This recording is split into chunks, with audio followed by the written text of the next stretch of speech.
Quiero que abramos nuestras Biblias en el libro de los Hechos.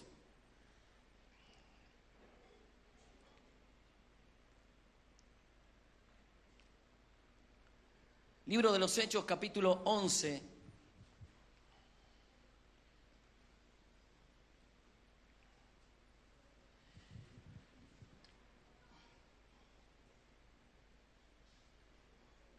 Y quiero que a través de este libro podamos hacer una mirada retrospectiva, de poder ver cómo vivían los cristianos en aquel tiempo.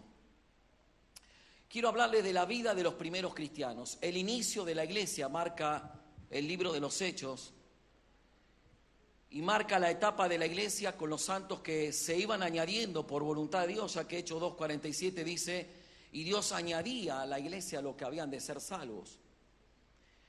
Y no tan solo encontramos el inicio de la iglesia en este libro de los Hechos, sino que también el comienzo de la vida de los cristianos en este nuevo pacto en el cual Dios nos ha introducido el momento que Cristo derramó su sangre.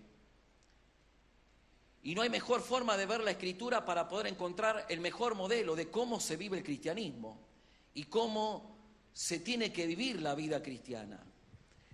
Y quiero tomar referencia sobre este libro para que podamos escudriñar y ver qué es lo que la palabra de Dios nos dice acerca de estos primeros creyentes y cómo podemos nosotros aplicar esta palabra con la finalidad de que nosotros podamos entender que ser cristiano no nos identifica con un credo, no nos identifica con una religión, nos identifica con Cristo, ya que es la base y el fundamento de la razón de nuestra fe.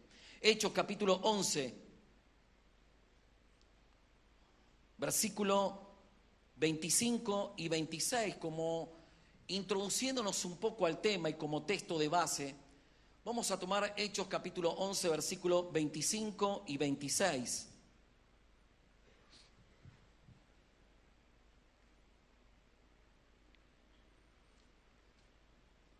Dice así la palabra de Dios: después fue Bernabé a Tarso para buscar a Saulo, y hallándole le trajo a Antioquía. Y se congregaron allí todo un año con la iglesia, y enseñaron a mucha gente. Y a los discípulos se les llamó cristiano por primera vez, ¿en dónde? En Antioquía. Bueno, como les dije anteriormente, la particularidad de este libro no tan solo nos revela, un libro histórico escrito por Lucas, el inicio y el comienzo de la iglesia, sino que también cómo vivían los creyentes en aquel tiempo. Y es la primera vez que aparece la palabra cristiano en toda la Biblia, aquí en este texto que acabamos de leer.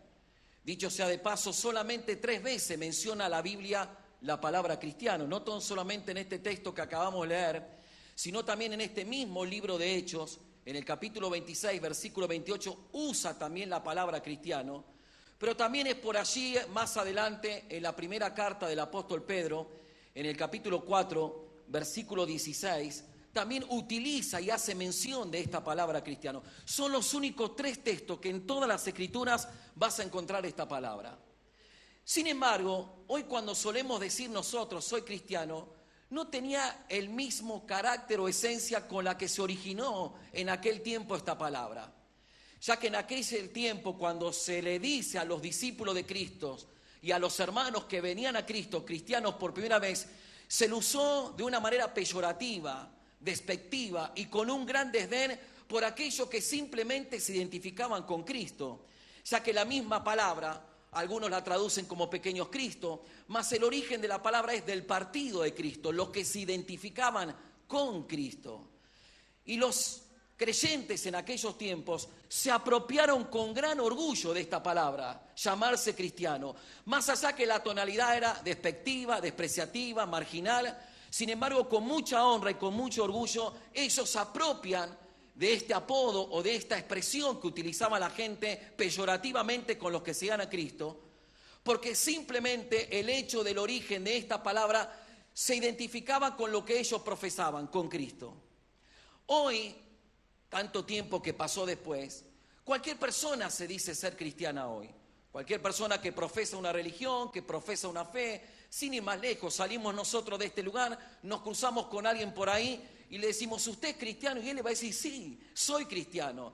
Porque mayormente se identifica el cristianismo con una religión, se identifica el cristianismo con un credo.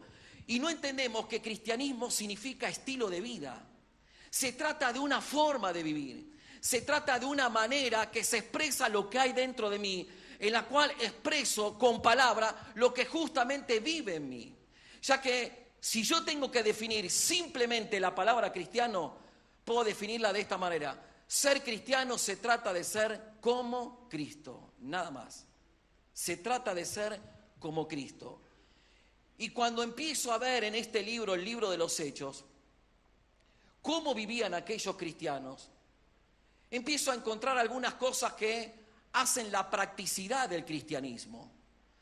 La practicidad de lo que justamente es esto, la práctica de ser como Cristo. Y quiero que empecemos a examinar, por medio de este libro, algunas cosas que podemos extraer que nos llevan a la práctica de la fe y a la vida de la fe. Cómo debemos construir nuestra vida cristiana sobre el fundamento que ya está puesto, que es Jesucristo, pero que podamos edificar con buenos materiales, materiales que puedan permanecer cuando a la hora de que Cristo examine nuestras obras, éstas permanezcan porque han sido edificadas con oro, plata y piedra preciosa, y no una vida cristiana superficial, construida bajo madera, heno y hojarasca, que el fuego fácilmente las consume. Y yo creo que todos los que estamos aquí bajo el fundamento que ya todos tenemos, que es Cristo, y no podemos añadir otro, debemos edificar una vida cristiana para que cuando nos tengamos que presentar ante aquel, en la cual debemos rendir cuenta para ser premiado, pueda hallar en nuestra vida, como creyente, una vida cristiana sólida y no superficial. Hago una pregunta, ¿hay algún cristiano aquí? Vuelvo a preguntar de nuevo, ¿está despierto usted, no? Yo siempre le suelo decir a los hermanos allí en la congregación que Dios en su gracia me permite pastorear. Solemos hacer las reuniones los sábados, reunión central y la reunión del domingo, mayormente para la gente que no puede ir los sábados. Y cuando uno está ministrando, digo, usted está despierto. No son de aquellos que duermen con los ojos abiertos usted, ¿no? Gloria a Dios. Bueno, vamos a ver qué dice la palabra de Dios. Acá, bueno, directamente lo cierra. Muy bien. Vamos a Hechos capítulo 2.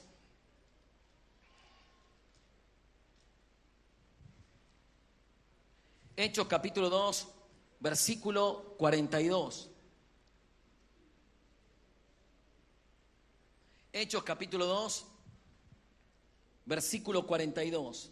Vamos a ir tomando referencias a algunos textos que nos van a dar una idea de la característica de estos creyentes. Aquellos creyentes que comenzaron juntamente con la iglesia en este mismo capítulo de Hechos 2. Ahí comienza la iglesia. Y ahí comienza la vida de estos creyentes. Hechos capítulo 2, versículo 42.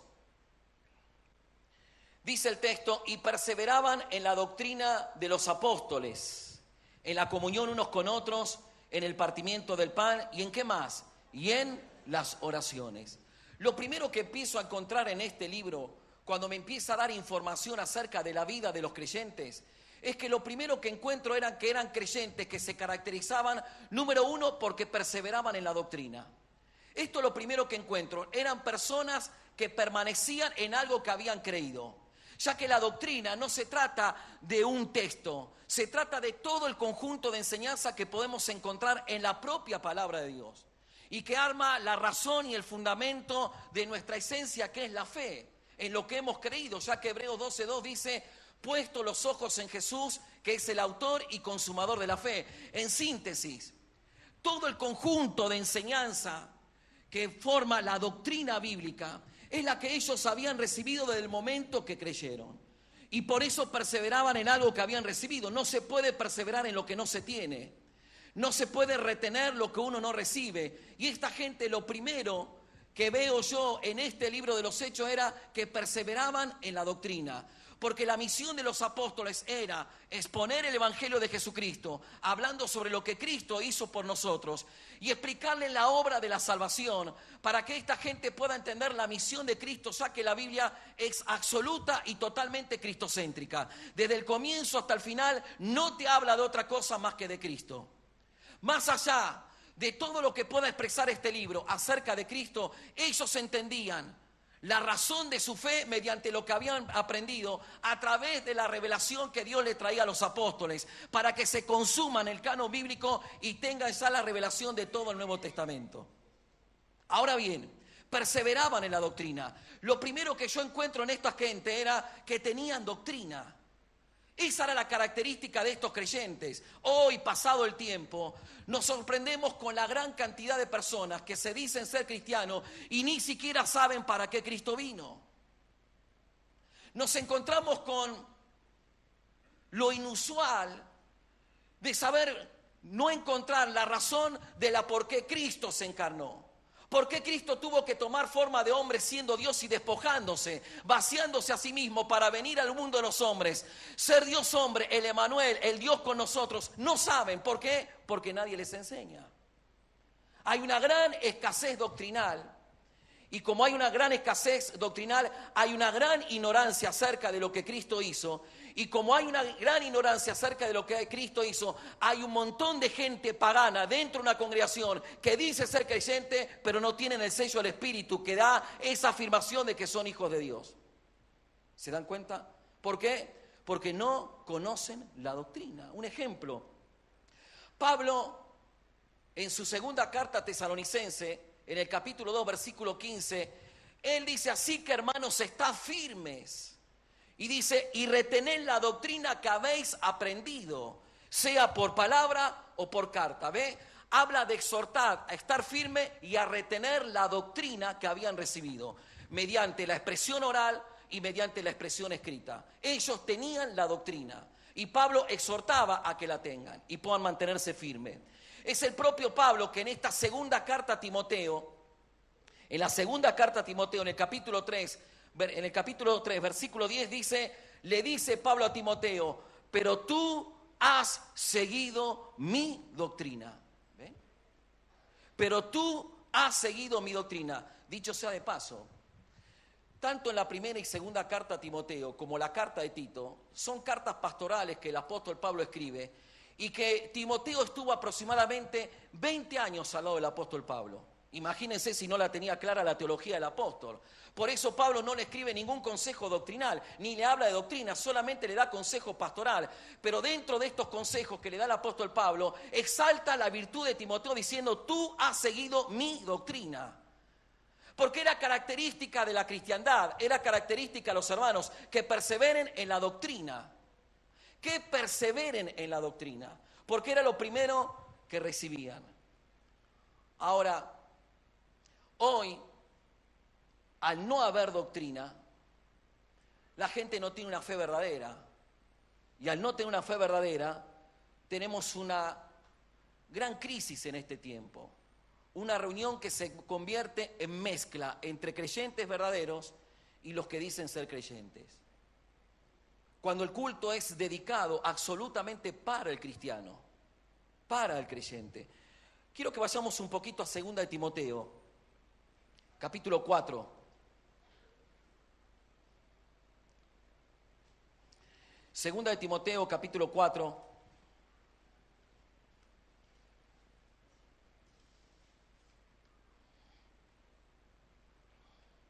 Versículo 3 y 4.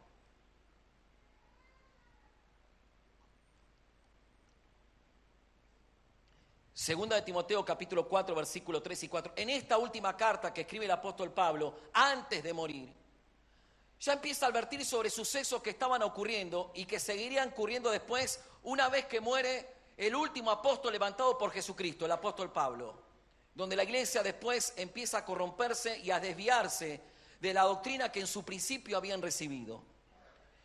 En segunda de Timoteo, capítulo 4, versículo 3, dice el apóstol Pablo: porque vendrán tiempos cuando no sufrirán. Esa palabra, cuando no soportarán, eso es lo que quiere decir. Vendrán tiempos que cuando no soportarán la sana doctrina, sino que teniendo comezón de oír, se amontonarán maestros conforme a sus propias concupiscencias, es decir, deseos, y se apartarán de la verdad el oído y se volverán ¿a qué? A las fábulas. Cambian la doctrina por fábulas. Una vez dijo Charles Spurgeon, llegará un momento en que en vez de haber pastores que alimenten ovejas, habrá payasos que entretendrán a las cabras. No soportarán la sana doctrina, decía el apóstol Pablo, tendrán comezón de oír. Bueno, un cosquilleo. ¿Alguna vez le pasó a usted? Me imagino que sí. Una mosca volándole cerca del oído, de la oreja, un mosquito. ¿Le pasó a usted una vez? Mayormente cuando uno duerme, ¿no? A lo mejor que uno está queriéndose dormir, empieza el mosquito con ese zumbidito fastidioso que el hecho de querer sacártelo de encima te termina despabilando. Y ya después, ¿cómo volvés a dormir? Pero bueno, suele pasar. Pero ¿qué hace uno cuando tenés una mosca o un mosquito cerca del oído zumbándote? ¿Qué haces vos? ¿Cuál es la presión que haces? ¿Te echás ray o directamente lo sacás con la mano? Bueno, no conviene echarte ray al oído, ¿no? Porque te puede traer algún problema. Pero uno ¿qué hace? Hace esto, ¿no es cierto? Bueno, esto es lo que dice el apóstol Pablo. Hay gente que cuando empieza a escuchar la sana doctrina hará así. No soportarán la sana doctrina. Y hoy que tenemos el libro sobrenatural de Dios, que es el logo de Dios, el pensamiento de Dios escrito en nuestras manos, se ha suplantado la verdad de Dios por la experiencia. Que se trata con las emociones, el sentir, la manipulación de la misma, y donde la gente busca la experiencia de sentir algo más que la exposición propia de la palabra, que cuando ésta se expone hace libre a la persona. Ya que Cristo dijo, conoceréis la verdad y esta ¿qué? Os hará libre. Exactamente. Y se subestima al oyente, no haciéndolos pensar, suplantando la meditación en la palabra día y noche, según el Salmo capítulo 1.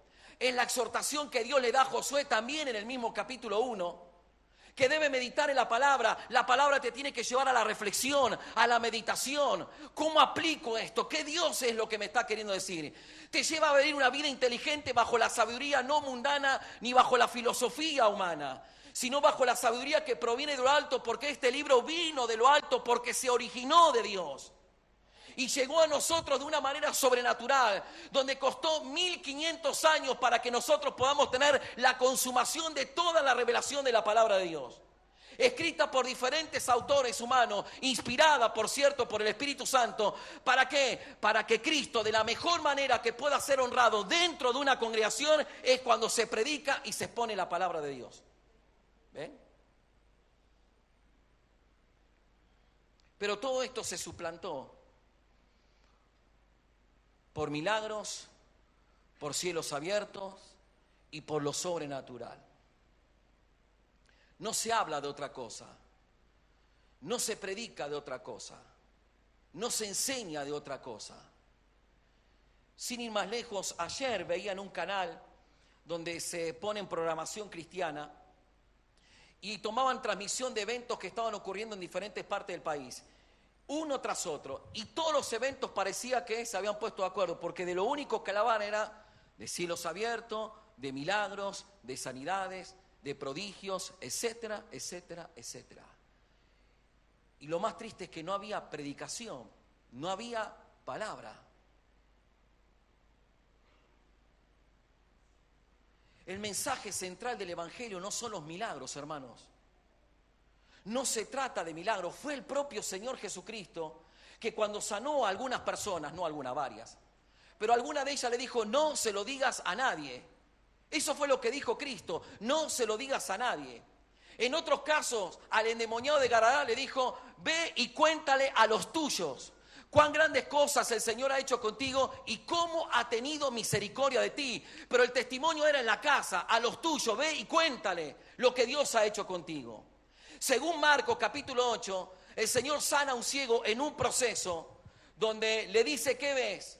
Y este dice, veo a los hombres como árboles, pero veo que andan. Vuelve el Señor a tocarlo y al final ve claramente de lejos a todos. Y le dijo Jesús, no vayas a la aldea, sino vete a tu casa y que sean los de tu casa lo primero que tengan que ver lo que Cristo hizo en él.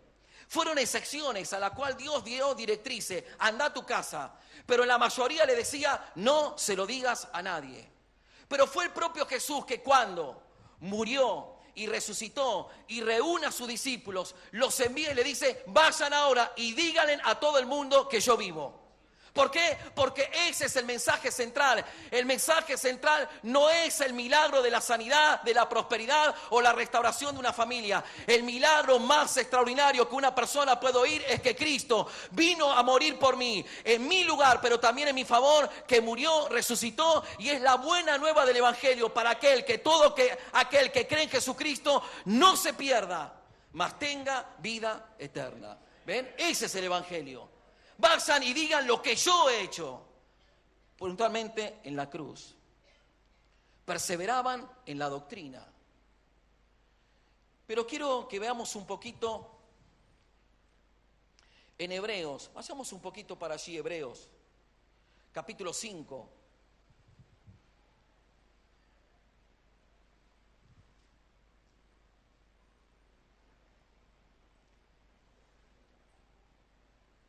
Hebreos capítulo 5,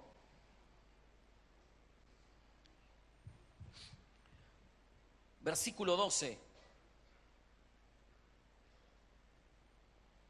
Hebreos capítulo 5, versículo 12, dice el escritor de esta carta, porque debiendo ser ya maestros, después de tanto tiempo, tenéis necesidad que os vuelva a enseñar cuáles son los primeros rudimentos de la palabra de Dios.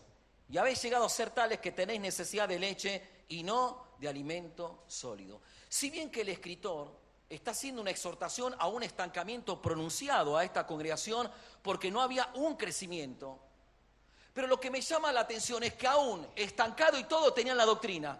Increíble esto. Estancado y todo tenían la doctrina. Hay gente que ni siquiera esto tiene. Y cuando vos ves cuáles eran los primeros rudimentos, cuál era la doctrina que ellos ya habían recibido y que ya tenían que empezar a crecer para tener un conocimiento aún más profundo de la revelación escrita, es en el mismo capítulo 6, versículo 1 dice, por tanto, dejando ya los rudimentos, ahí te explica cuáles eran, los rudimentos de la doctrina de Cristo, vamos adelante a la perfección, no echando otra vez el fundamento del arrepentimiento de obras muertas, de la fe en Dios, de la doctrina del bautismo, de la resurrección de los muertos y del juicio eterno. Esas eran las doctrinas que ellos ya habían aprendido. Los primeros rudimentos. Hoy ni siquiera tenemos esto, hermanos. Ni siquiera tenemos esto. Básicamente ni siquiera esto tenemos. Una iglesia que se había estancado en su crecimiento espiritual, pero que aún así, en la exhortación que escribe a los hebreos dice, debiendo haber sido ya maestros después de tanto tiempo, y habla de que al menos en su estancamiento tenían la doctrina. Bueno, si estos estaban estancados teniendo la doctrina, ¿qué queda para los que ni siquiera la tienen? ¿Cómo sería su situación actual? ¿Y cómo le escribiría el que escribió esta carta a los hebreos? Una de las cosas que encontramos en estos creyentes en su primera vida en desarrollo, cuando comenzaba la iglesia, era que perseveraban en la doctrina. Tenían conocimiento de la doctrina bíblica, tenían el conocimiento de lo que Cristo había hecho, tenían conocimiento de la base y la razón de su fe. Lo tenían y por eso perseveraban en ello y por eso permanecían en ello. Volvamos al libro de los Hechos, capítulo 1.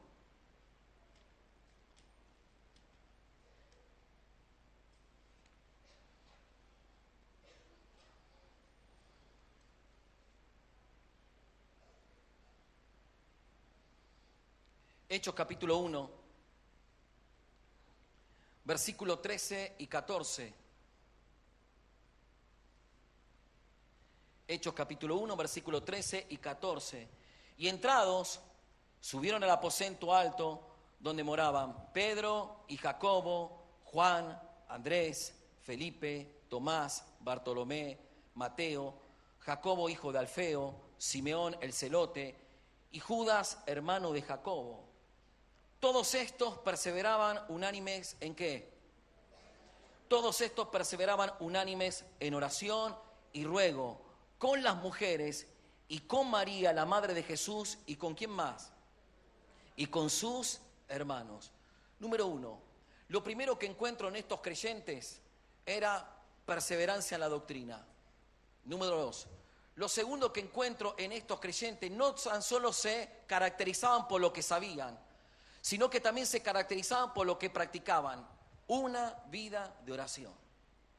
Perseveraban en la oración. Así surge la iglesia. Ya que después en Hechos 2 viene el descenso del Espíritu Santo y empieza todo a ocurrir. Pero previamente estaban ellos como perseverando en la oración. No hay actividad más noble que eleve el alma de un creyente que es la oración. Pero no hay actividad más que odie la carne que es orar. Capaz que no te cuesta leer la Biblia y la podés estudiar y podés dedicarles horas al estudio de la Biblia, pero no le podés dedicar tal vez ni siquiera 20 minutos a la oración, porque es lo que más te cuesta. Una vida sin oración, hermanos, carece de espiritualidad, porque justamente es en la oración donde vos podés encontrar la comunión de lo que vos sabés y de lo que la palabra de Dios testifica. Es el recurso más notable que tenemos como creyentes, ya que quedó un trono abierto, accedido para que nosotros podamos llegar a Él y hallar el oportuno socorro. Y sin embargo, a pesar de que tenemos un trono disponible, porque el camino vivo y abierto que nos dejó Jesucristo está accesible para que todos aquellos que han creído puedan acceder y poder presentarse ante el trono de la gracia y poder decir: Padre nuestro que estás en los cielos. Y sin embargo, a pesar de que tenemos esta disponibilidad, ¿cuánto nos cuesta orar? Pablo exhorta en su primera carta a Tesalonicense, en el capítulo 5, versículo 17, orad sin cesar. Oren sin cesar. En Efesios capítulo 6, versículo 18, dice que debemos orar en todo tiempo. En todo tiempo. Un hábito de orar continuamente. Fueron los propios discípulos que por allí, por San Lucas, capítulo 11, versículo 1, le dijeron a su maestro: enséñanos a orar, no a predicar, enséñanos a orar. Yo me imagino que esta gente lo habrán visto a Jesús orar, y lo que vieron en Él no lo han visto lógicamente en ningún otro lugar, ni en ninguna otra persona. Estamos hablando de Dios el Hijo. Y quedaron tan impactados que le dijeron: enséñanos a orar. ¿Cómo es? ¿Cómo es la oración? ¿Cómo hay que tener comunión contigo? Enséñanos. Era lo que le estaban pidiendo. Justamente fue Jesús que dijo que su casa será llamada casa de oración. Fueron los apóstoles que entendieron bien en claro el orden cuando allí en Hechos 6 se arma un conflicto entre la distribución de la comida, hasta que separan a diáconos para que se encarguen de esto, y ellos dijeron: y nosotros persistiremos, número 1, en la oración, y número 2, en la palabra. Entendían bien en claro el orden: primero la oración y después la palabra. Fue así como se originó la iglesia, con oración. La oración. Te hago una pregunta, no me contestes, necesito que pienses solamente. Antes de venir a este lugar, ¿tuviste un tiempo en comunión con Dios? ¿Apartaste un momento para saber que te vas a venir a presentar delante de aquel más allá, que te vas a venir a presentar con los hermanos? ¿Se da cuenta lo que significa venir como iglesia a congregarnos para, con propósito de culto, venir a darle a Él nuestras devociones en oración, en alabanza, en adoración? Y que lo que tengo que hacer con el máximo respeto y reverencia que esto merece, porque se trata de Dios, no de una liturgia religiosa o un culto de acostumbrismo ya. Y que debo venir preparado para tal situación. No puedo venir dormido a última hora, a las corridas, porque me vengo a presentar delante de Dios. Y la oración es de vital importancia. ¿Cómo será que Jesús, para generar un incentivo en la oración, en Mateo 7, versículos 7 y 8 dice: pedid y se os dará, buscad y me hallaréis, llamad y se os abrirá? Tratando de dar énfasis sobre que aquel que busca halla, que aquel que pide tendrá respuesta, y que aquel que llama se le va a abrir. Pero aún así Él se refirió a una parábola, según Lucas 18:1, sobre la parábola de una viuda y de un juez injusto, que según el texto Este hombre, el juez injusto, no tenía temor de Dios y ni respetaba a hombre alguno. Y ahí muestra Jesús en la condición de este hombre el estado de dureza mayor que un hombre puede alcanzar. ¿Por qué? Porque al no tener temor de Dios y al no tener respeto de hombre, anulaba toda la ley de Dios. Y pone a una viuda frente a una necesidad. Pero según el versículo 1 dice, y les refirió una parábola sobre la necesidad de orar siempre sin desmayar. Es ahí donde está la clave, la necesidad. Pero no solamente la necesidad del problema cual puedas tener en tu seno familiar, en tu matrimonio o con cualquier situación por la que puedas estar viviendo. Se trata de la necesidad propia de reconocer la que tenemos que tener con Cristo en esa comunión diaria, que es la que me tiene que llevar a orar siempre sin desmayar, siendo consciente que sin Él no puedo vivir. Fue Jesús el que dijo, orad para no entrar en tentación. Si no permaneces en la oración, permanecerás en la tentación, hermanos. Esta gente se dedicaba por una vida de oración. No tan solo tenían en claro la doctrina, sino que tenían la expresión de la práctica de la oración por medio de la comunión, que era lo que se caracterizaban en estos creyentes. Número 1, perseveraban en la doctrina. Número 2, perseveraban en la oración. Número 3, Hechos 2, versículo 46.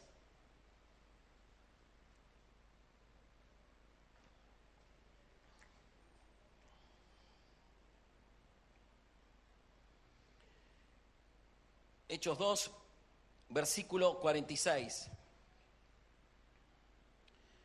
Otra vez la palabra y perseveraban, ¿ven? Perseveraban en la doctrina, perseveraban en la oración. Y ahora versículo 46. Y perseverando unánimes, cada día ¿en dónde? En el templo. Y partiendo el pan en las casas, comían juntos con alegría y sencillez de corazón. Perseveraban en la doctrina, perseveraban en la oración. Número 3, perseveraban como congregantes. Eran creyentes que recogieron el hábito de congregar. Era la mejor expresión que como hermanos podían tener de manera unánimes. Venir en propósito de culto. Perseveraban en el templo, congregaban. Tenían ese estilo de vida. La palabra de Dios, según Hebreos 10:25, nos exhorta a no dejar de congregar como algunos tienen por costumbre. Congregaban. ¿Con qué finalidad congregaban? Para rendirle a Dios adoración, para rendirle a Dios reconocimiento, pero por sobre todas las cosas para oír la palabra de Dios y para poder tener comunión con los hermanos. Según la palabra de Dios dice que nosotros somos miembros del cuerpo de Cristo.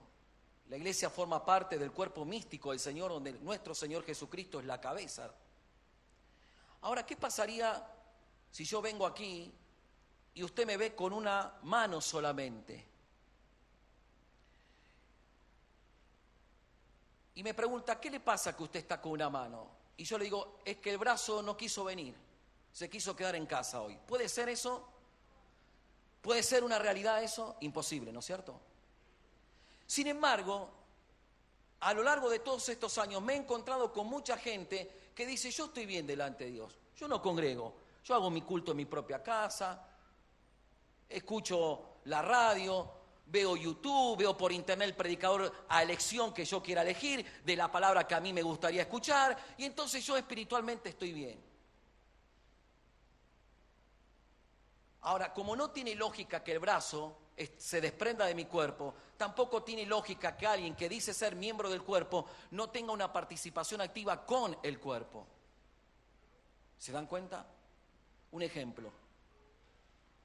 ¿Me está siguiendo usted, no, hermano? Usted tiene calor, también yo, no crea que usted es el único. Claro, porque por ahí usted dice, este habla y no se da cuenta del calor que hace acá. Pero yo también tengo calor, hermano.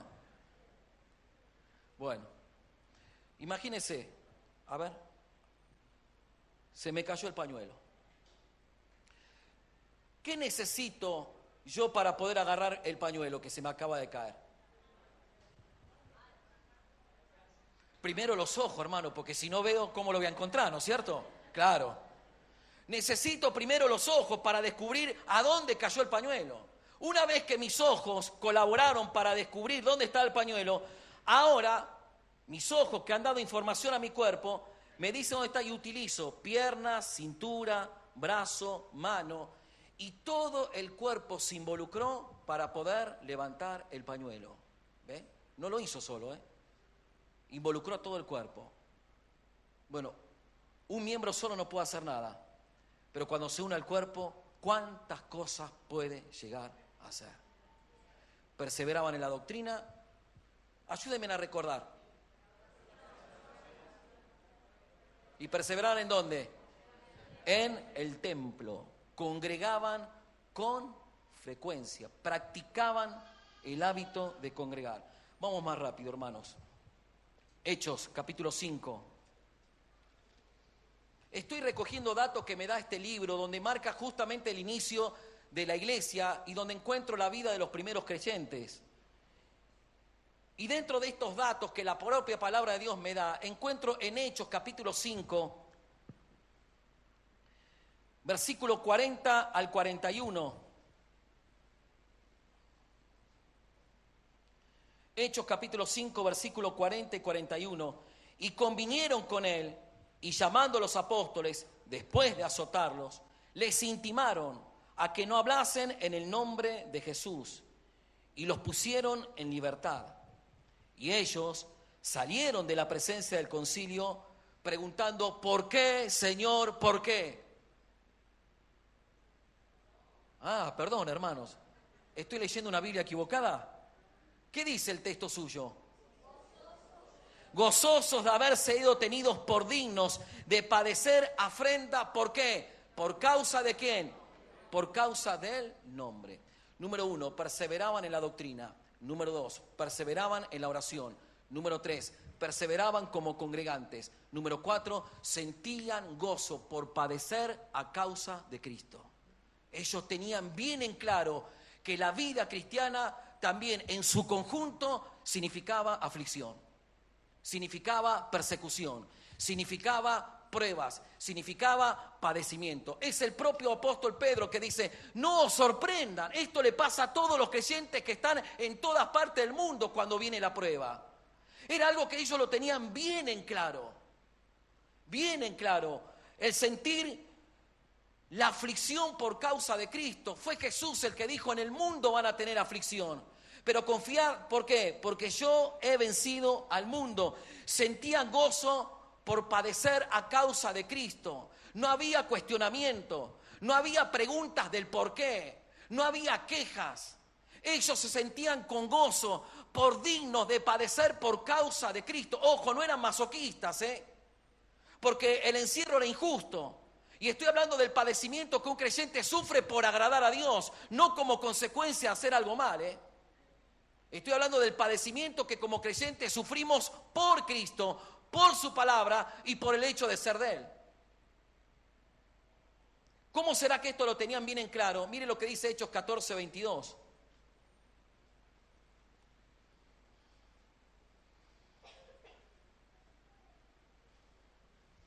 Hechos 14, 22.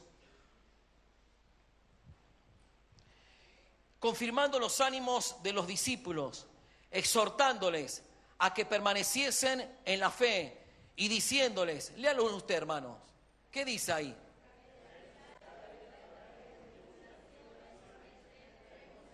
Ahí está. Es necesario que a través de muchas tribulaciones, ¿qué pasa? Entremos en el reino de Dios. Es necesario. ¿Ve? Ellos lo tenían bien en claro esto. Que el padecimiento, la persecución y la aflicción formaba parte de la vida cristiana y no estaba esto ajeno. Cuanto más querés estar en la voluntad de Dios, es cuanto más perseguido serás. Eso es una cuestión muy obvia. Y ellos lo entendían así. Nunca hicieron de su prueba una queja para abandonar o renunciar a su fe, sino que sus aflicciones provocaban en ellos gozo. El gozo de lo que provoca la comunión. Según el salmista en el capítulo 16 dice: en tu presencia hay plenitud de gozo. El gozo que gesta la comunión con Dios. Fue David que por causa del pecado, que rompió comunión con Dios por ese pecado, le pedía a Dios: devuélveme el gozo de tu salvación. ¿Ven? Ellos sentían el gozo por la comunión y padecer por causa de esa comunión. Pedro, en su primera carta que escribe a esta congregación que estaba siendo probada, perseguida, tratándole de darles ánimo y aliento, mire con qué palabra los alienta el apóstol Pedro a esta congregación. Primera carta de Pedro, capítulo 2.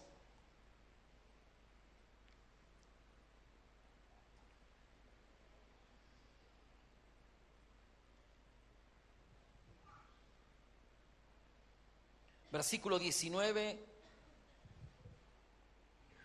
al 21. Primera de Pedro, capítulo 2, versículo 19 al 21. Porque esto merece aprobación, si alguno, a causa de la conciencia delante de Dios, sufre molestias, padeciendo injustamente. Pues, ¿qué gloria es si pecando sois abofeteados y lo soportáis?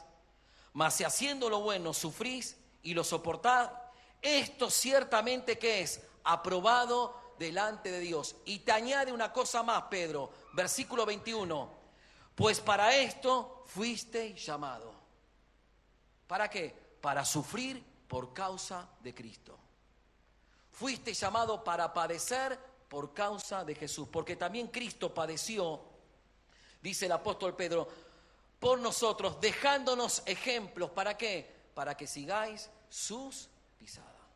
Pero el apóstol Pedro está resaltando los que padecen por causa de hacer la voluntad de Dios, no por los que padecen por beber el trago amargo de sus propios errores, sino que está hablando de aquellos que padecen por causa de Cristo.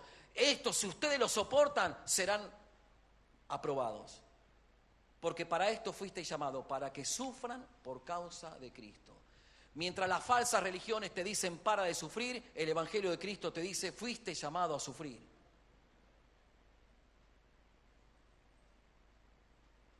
¿Está dispuesto usted? Bueno, me parece que algunos ya se durmieron, ¿no? Bueno, Raúl, podemos terminar acá, ¿no? Le hago nuevamente la pregunta: ¿está dispuesto usted a sufrir?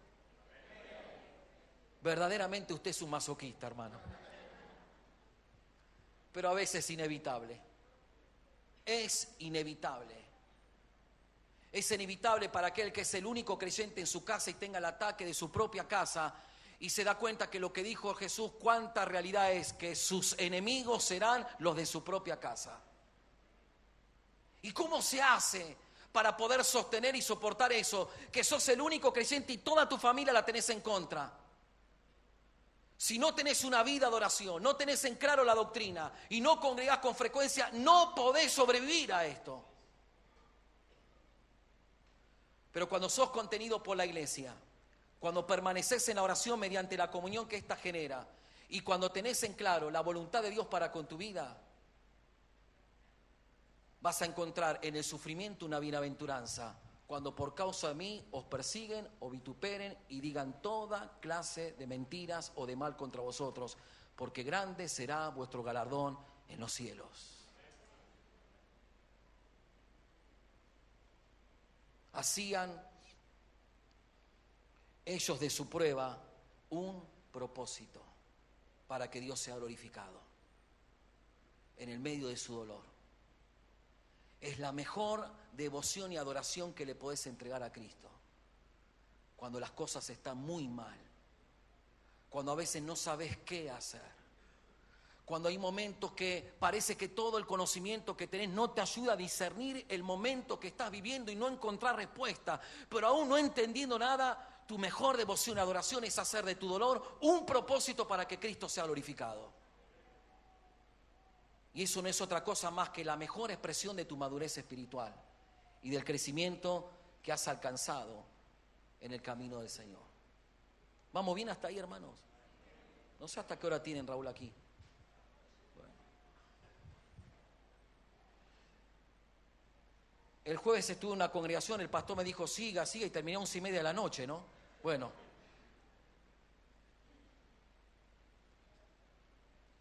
Hechos, capítulo 14.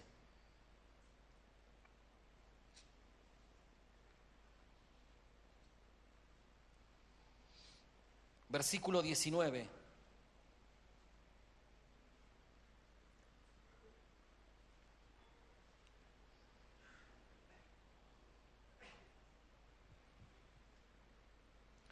Hechos capítulo 14, versículo 19. ¿Lo tenemos, hermanos? Entonces vinieron unos judíos de Antioquía y de Iconio que persuadieron a la multitud y habiendo apedreado a Pablo, le arrastraron fuera de la ciudad pensando que estaba como. Pensaban que estaba muerto. Pero rodeándole los discípulos, se levantó y entró en la ciudad y al día siguiente salió con Bernabé para Derbe. Y fíjese qué interesante el versículo 21. Y después de anunciar el evangelio a aquella ciudad, a donde fueron, a Derbe, dice, y después de anunciar el evangelio a aquella ciudad y de hacer muchos discípulos, ¿a dónde volvieron? A Listra, a Iconio y a Antioquía, que fue el lugar donde Pablo lo apedrearon y lo dejaron casi muerto. Este hombre estaba loco de verdad, ¿no? A nosotros nos llegan a robar acá a la vuelta, ya no queremos pasar más por aquí. Vamos por todo, cualquier lugar menos por ahí. A este le dieron una paliza, le tiraron cada piedrazo, que lo dejaron como muerto y creían que estaba muerto. Moreteado, como estaba bajo la secuencia de lo que le pasó. En esa condición vuelve al lugar donde le apedrearon. ¿Para qué? Para seguir predicando el evangelio. ¿Qué era lo que sentían ellos? Una pasión inquebrantable por Cristo. Eran personas que no había forma de detenerlos. Eran personas que más allá de lo que padecieron, sufrieron piedrazos, casi lo dejaron como muerto y vuelve al mismo lugar porque entendió que su tarea no había terminado, que tenía que seguir para seguir anunciando el evangelio de Cristo. Mis queridos, esta gente se caracterizaba no por lo que decían, sino por lo que se veía en ellos. Y en ellos no se veía otra cosa más que la expresión de quién vivía en ellos, que no era otra cosa más que el Señor. Eran apasionados por las cosas de Dios, eran apasionados por Cristo. No importa si llueve, si haga 50 grados, no importa qué pase, a esta gente nada lo frenaba. No sabían lo que era dejar el primer amor, ¿eh? No entendían de eso, porque vivían en ese primer amor. Una pasión inquebrantable por Cristo. Inquebrantable. Una vez una gran frustración tuve. Bueno, una no, varias, pero le tengo que contar una al menos. Perdóneme si no soy tan espiritual, ¿no? Pero tengo frustraciones también. Este año que se está yendo hemos añadido estudios bíblicos los jueves a la mañana, dándole la posibilidad a los hermanos que no pueden hacerlo los miércoles a la tarde. Y tenía una congregación ahí de hermanos que le estábamos enseñando al menos las doctrinas fundamentales. Y venía un grupo de hermanos y entre ellos venía una hermana también que la veía que ya no venía con tanta frecuencia. Y uno de los jueves no vino tampoco y me aparece al otro jueves con un alto así de problemas. Y le digo antes que ella me siga contando su problema, hermana, ¿por qué no vino el jueves pasado? Ay, perdóneme, pastor, es que justo hacían la apertura Megatone, decía ella, y hacían una oferta de las tablets y yo se la quería comprar a mi nieto. Y quería ser la primera en entrar ahí. Claro, y el estudio bíblico para otra ocasión. ¿Se dan cuenta? Dejan las cosas de Dios para después. A mí me dio vergüenza ajena. Y le dije, hermana, ahí tiene la razón de por qué le pasa todo lo que pasa.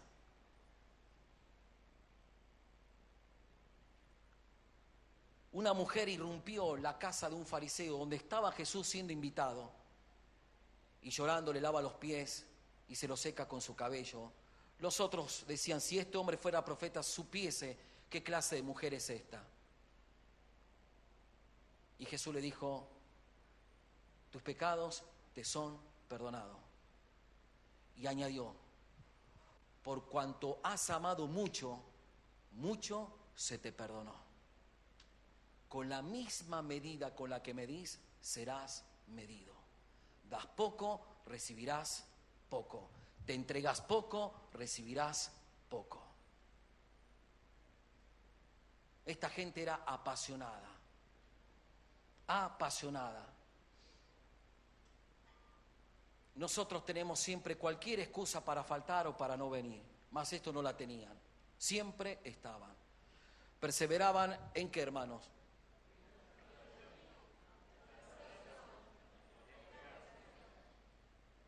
Hasta ahí nomás, pastor. Una. Lo otro ni sé qué habló, pero hasta los tres me acuerdo. Bueno, está bien, hermano. Sentían gozo por padecer por causa de Cristo. Ahí está, ¿ve? Número 5, se lo acabo de decir recién. ¿Qué eran? No, ese no. Eran apasionados por el Señor. Acuérdense que a Pablo le tiraron tanta piedra que lo dejaron muerto. Ayer veía, antes de ayer, en la previa del partido que hubo ayer entre River y Atlético, veía la previa de toda la gente preparándose con una pasión desbordada, kilómetros, no miden consecuencias. Bueno, el viernes fue el día no sé de qué virgen y se fueron no sé cuánta gente caminando. Claro, la gente muestra pasión por lo que ama. No sé si entendió. ¿Ama al Señor usted? Entonces tiene que notarse en esa pasión inquebrantable por nuestro Señor Jesucristo. Vamos más rápido, hermanos. Tengo como 20 puntos. ¿Llegaremos? Sí, hermanos, tranquilo. Hechos, capítulo 12.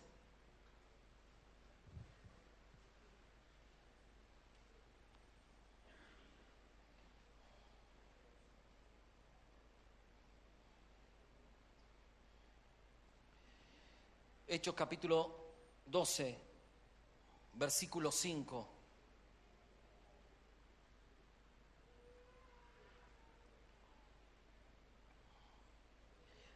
Así que Pedro estaba custodiado en la cárcel, pero ¿qué hacía la iglesia? La iglesia hacía sin cesar oración a Dios por él. Ya habían matado a Jacob, la iglesia se entera de esto, a Pedro lo querían matar también, y la iglesia, sintiendo la situación que estaba ocurriendo, unánime se ponen a orar. ¿Por qué? Porque no tan solo perseveraban en la doctrina, no tan solo perseveraban en la oración, no tan solo perseveraban como congregantes, no tan solo sentían gozo por padecer por causa de Cristo, no tan solo eran apasionados por el Señor, inquebrantables en esto.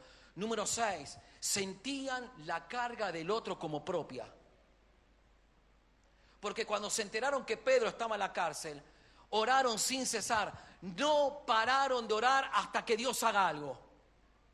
Sentían la carga del otro. Mis queridos, la mejor intersección no es la que se ora por el otro, es la que cuando uno, orando por el otro, siente como propia su necesidad. Esa es la mejor intersección. Ustedes recordarán por allí en San Lucas capítulo 5, desde el versículo 17 en adelante, la historia de un paralítico que los amigos lo cargan entre 4 y lo llevan al encuentro de Jesús, que estaba en una casa hablando, enseñando, y había tanta gente que rompieron el techo y lo pusieron delante de Jesús. El verso 20 puntualmente de ese capítulo dice, y al ver él la fe de ellos.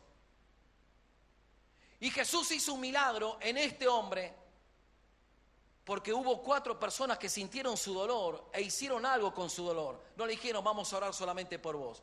Lo cargaron, lo llevaron y no pararon hasta que vaya al encuentro de Jesús. Fue una madre desesperada que por allí en Mateo 15, la mujer cananea le dice a Jesús, ten misericordia de mí. No le dice de mi hija, ten misericordia de mí. Hizo propia el dolor de su hija. Sintió en carne propia lo que le estaba pasando a su hija, que estaba siendo gravemente atormentada por un demonio. Esto era lo que hacía la iglesia, sentía la carga del otro. Lloraban con el que lloran, se gozaban con el que se gozaban, no los dejaban solos. Se ponían en oración. Piensa, hermano, ¿quién hace esto hoy? Perdóneme, pero hoy a veces me pongo a pensar cuánta gente con grandes y serios problemas y cuántos hermanos se reúnen para orar por esa persona que saben que está atravesando un serio problema y dedican su vida, su tiempo, una parte de ello al menos para orar, para clamar, haciendo sentir propia lo que le está pasando al otro. La iglesia que ha sido llamada para ser una comunidad, es increíble la cantidad de creyentes que se sienten solo dentro de una congregación.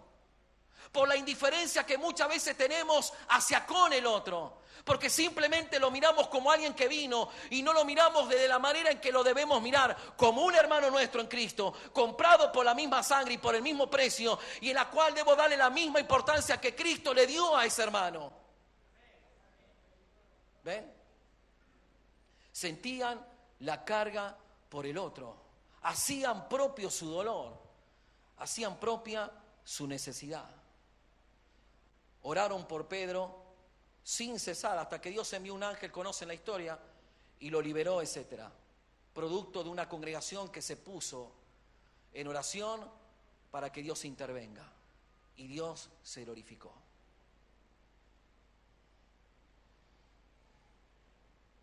Quiero darles un punto más, si me permiten.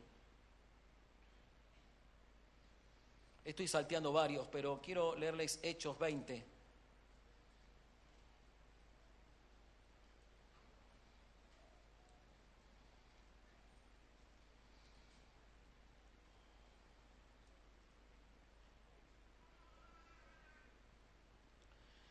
Versículo 24. Hechos 20, versículo 24.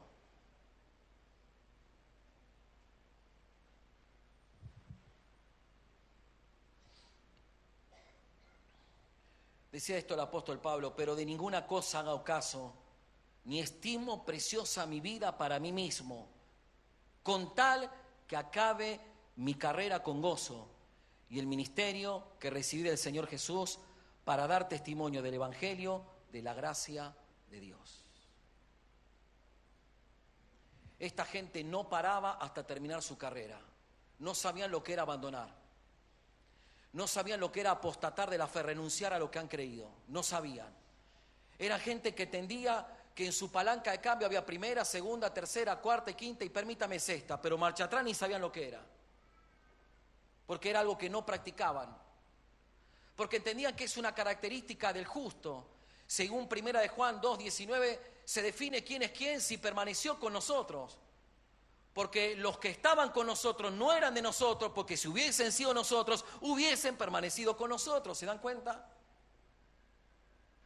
No paraban hasta terminar la carrera, no sabían lo que era apostatar, no sabían lo que era abandonar. Hoy nos sorprenderíamos con la gran cantidad de gente que te vas a cruzar. Tucumán es chico, hermanos, y te vas a cruzar con mucha gente. Algunos de ellos te acordarás, otros tal vez no, pero te vas a encontrar que hoy tenemos una congregación más de apartados que de los que actualmente congregan. Pero será una característica del tiempo final, ¿no? Muchos apostatarán de la fe. Renunciarán a lo que han creído. Bueno, ellos no sabían esto, acababan la carrera. Fue Pablo que, escribiendo su última carta en 2 de Timoteo, en el versículo 7, el capítulo 4, dice: he peleado la buena batalla, dice: he acabado la carrera. Y así terminó sus días, terminando con la misión con la que Dios le había encomendado. No murió antes de tiempo, terminó con su tarea. Jesús dijo en Lucas 9:62: ninguno que poniendo la mano en el arado mira para atrás es apto para el reino de Dios. ¿Ve? Exacto para el reino de Dios. Hebreos 10, versos 38 y 39. Mas el justo vivirá por la fe, y si retrocediere, no agradará a mi alma. ¿Ve? Pero nosotros no somos de los que retrocedemos, sino de los que permanecemos en fe. ¿Para qué? Para preservación del alma. ¿Se dan cuenta? Un verdadero creyente lo vas a encontrar hoy, mañana y siempre. ¿Por qué? Porque no paran hasta terminar su carrera.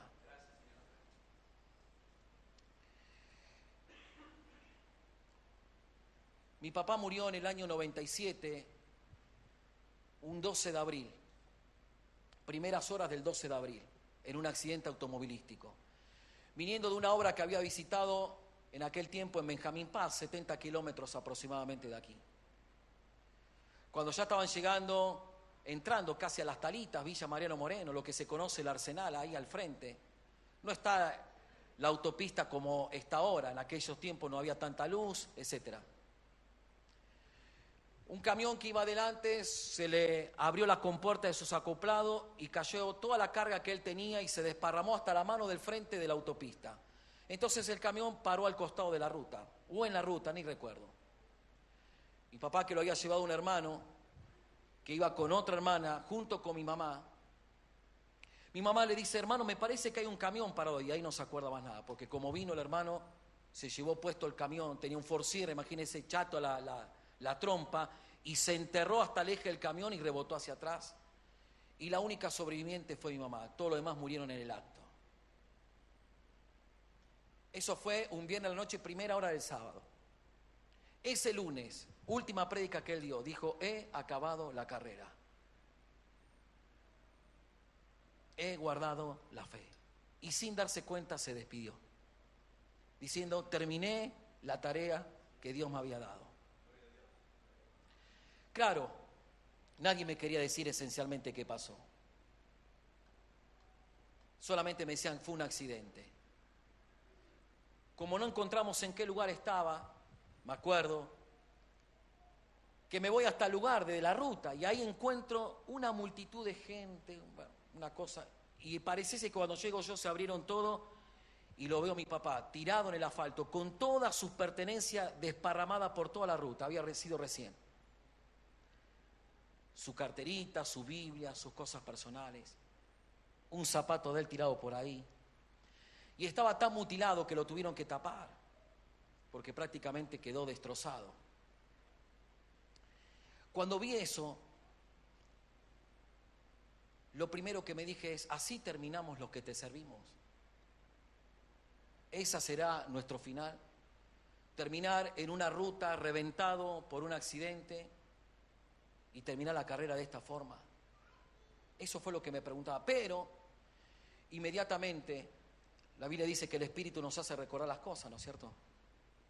Él muchas veces en sus prédicas solía decir: aunque me corten en 1000 pedazos, cada parte de mi cuerpo gritará que Cristo vive.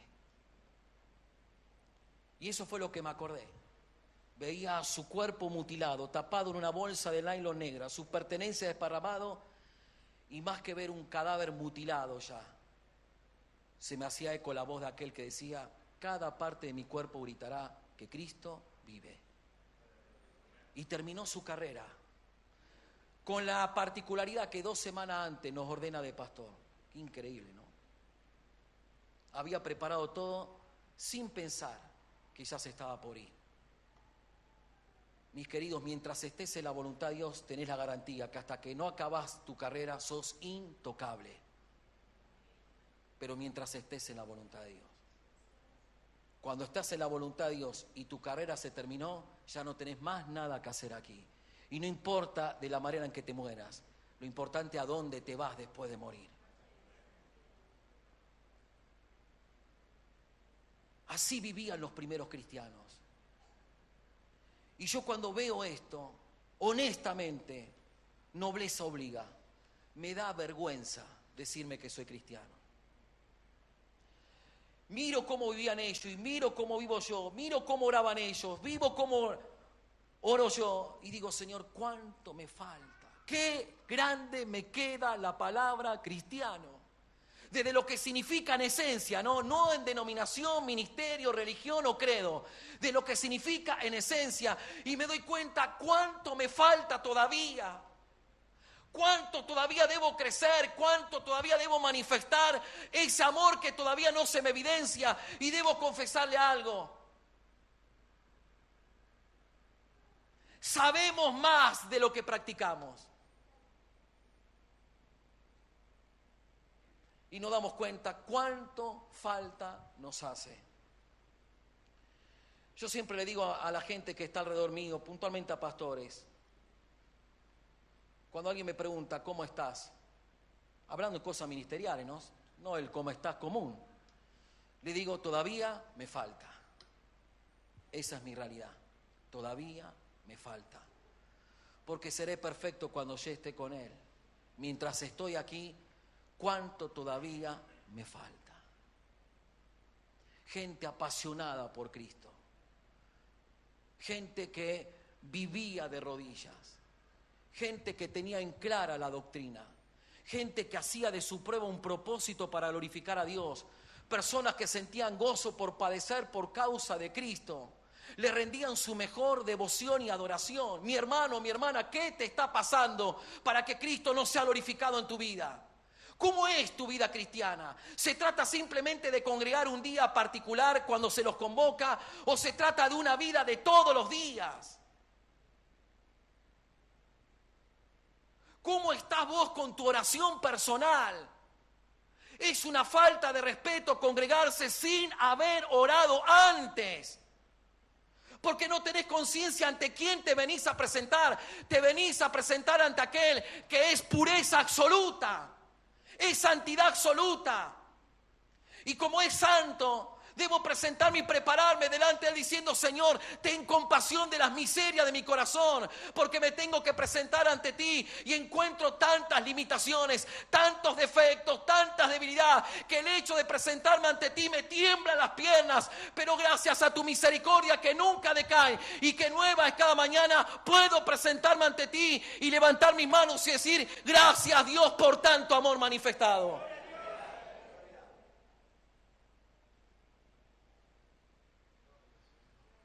Apasionados.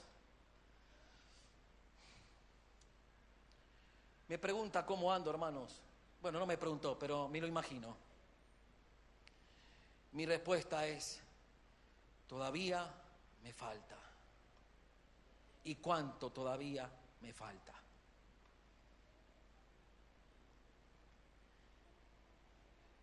Pero me consuelo en la expresión de Cristo por medio del apóstol Pablo, por allí en Filipenses 1:6.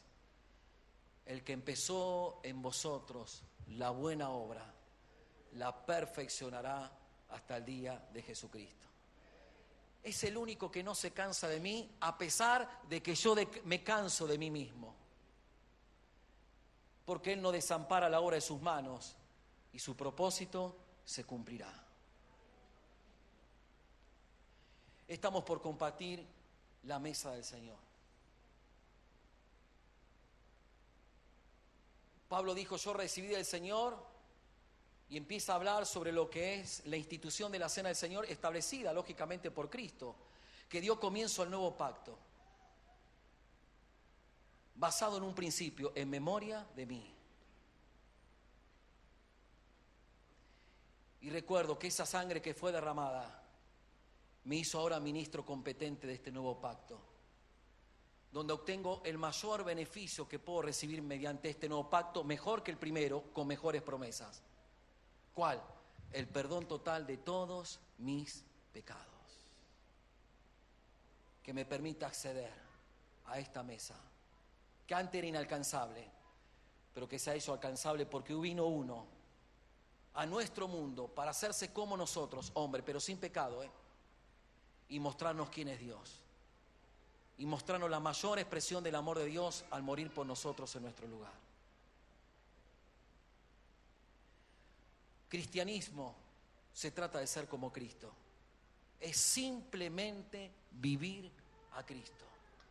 Lo dijo Pablo, Filipenses 1:21, porque el morir es ganancia, pero para mí el vivir es Cristo, estilo de vida. Para concluir, ¿qué ven nuestros familiares de nosotros? ¿Qué ven nuestros compañeros de trabajo de nosotros? ¿Qué ven tus primeros prójimos, que son los que viven contigo, ¿no? Tu esposa, tu esposo, tu hijo, tu hija. ¿Qué dicen de vos? ¿Qué ven de vos? El cristianismo no se define por teología, se define en una persona, Cristo. Y es la manera más eficaz con la que podés hablar del Evangelio. No diciendo nada, solamente dejá que vean. Dejá que vean.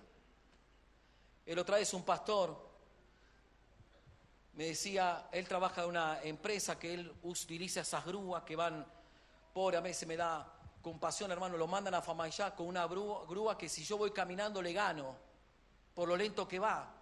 Y a veces para ir a Famayá en auto vos llegás en 20 minutos aproximadamente, no sé. Él llega en 3 horas aproximadamente, pobre hermano. Pero bueno, por medio de una empresa contrata la constructora de él, y él estaba ahí, gente que vino del exterior y demás, y todos sus compañeros de trabajo ahí, y uno de ellos, de los que lo habían encontrado, dijo, vos no sos como los otros, vos no hablás como los otros. Y él no habló nada, ¿no? Pero vieron algo, ¿ven? Vieron a Cristo.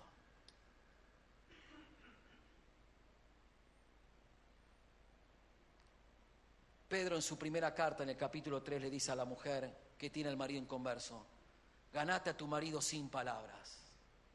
Gánatelo sin palabras. Solamente mostrá buena conducta y después me contás. Y predica el Evangelio sin hablar. Simplemente dejá que vean. ¿Qué ven de nosotros, hermano? Ahora se vienen las fiestas. Bueno, algunos dicen, por 4 días locos que vamos a vivir, ¿qué más da, no? Pero no, hermanos. ¿Qué ve la gente en nosotros? Quiero orar.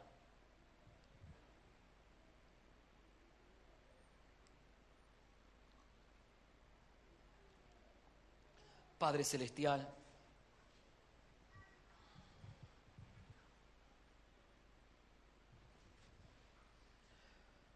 por medio de Jesucristo, Padre, dirijo mi oración a ti.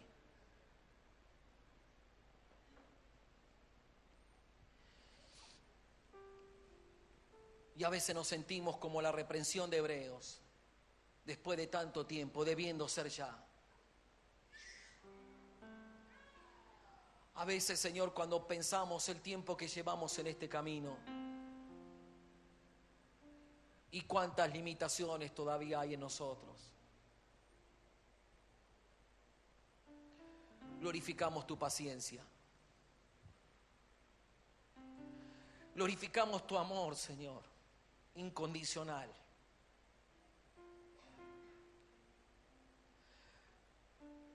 No puedo hablar por los otros, pero debo hablar por mí.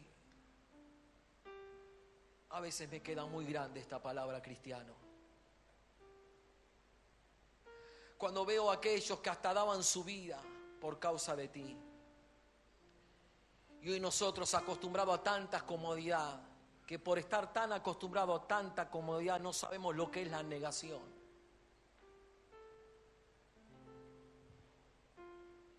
Y te ofrendamos migajas de nuestro tiempo, de nuestras vidas.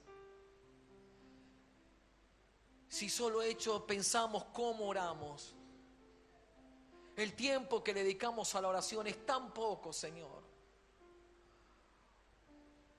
Una vez Martín Lutero dijo, tengo tantas cosas que hacer en este día que al menos necesito 3 horas de oración. ¿Cuánto nos falta, Jesús? Es increíble, pero cuanto más tiempo estamos en tu camino y más apasionados debemos ser, a veces más nos enfriamos y perdemos la esencia de lo que es ser creyentes cristianos. Somos tan flojos a veces, Dios. Somos tan débiles. En vez de glorificar tu nombre ante una oportunidad presentada, nos quejamos, rezongamos, cuestionamos y decimos ¿por qué? Y qué lejos, Señor, qué lejos que estamos todavía. ¿Cuánto nos falta todavía la conformidad de la semejanza de Cristo en nuestros corazones? Llenos de cuestiones, llenos de raíces, de amargura, resentimientos, etcétera, etcétera y etcétera. Pero cuando veo ese pan y ese vino, me recuerda el gran amor que Dios tuvo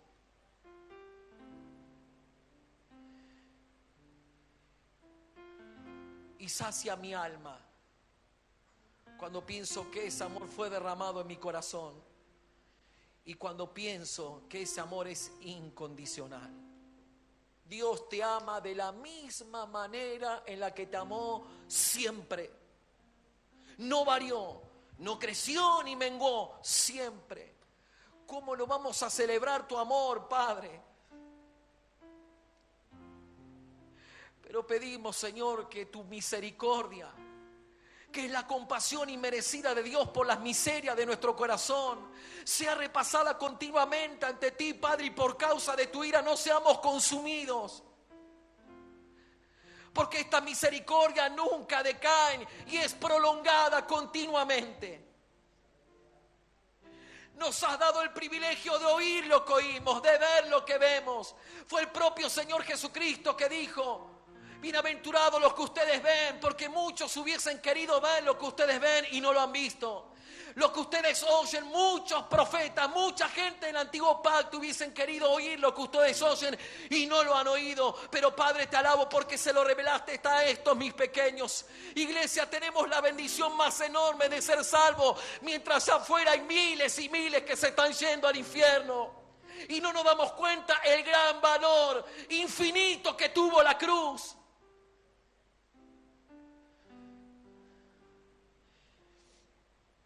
Siendo tan flojos en la disciplina, en la determinación,